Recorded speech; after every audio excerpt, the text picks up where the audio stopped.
قبر میگه کشاده شد. همون آدمی که 1000 سال پیش مردگی بود میگه جوش بلند شد.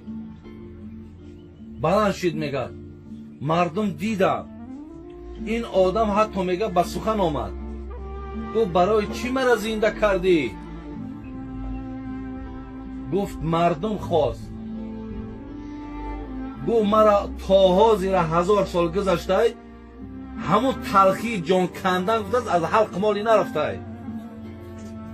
باز میخوایی که دویم باره باز من جان بکنم با همین 1000 سال دیگر همون تلخی جان کندن احساس کنم؟ چرا من زنده کردین؟ ابولای سمرقندی اینه در تنبیه الغافلینش آورده.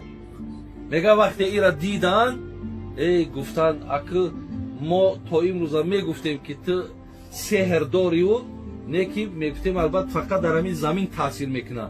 امروز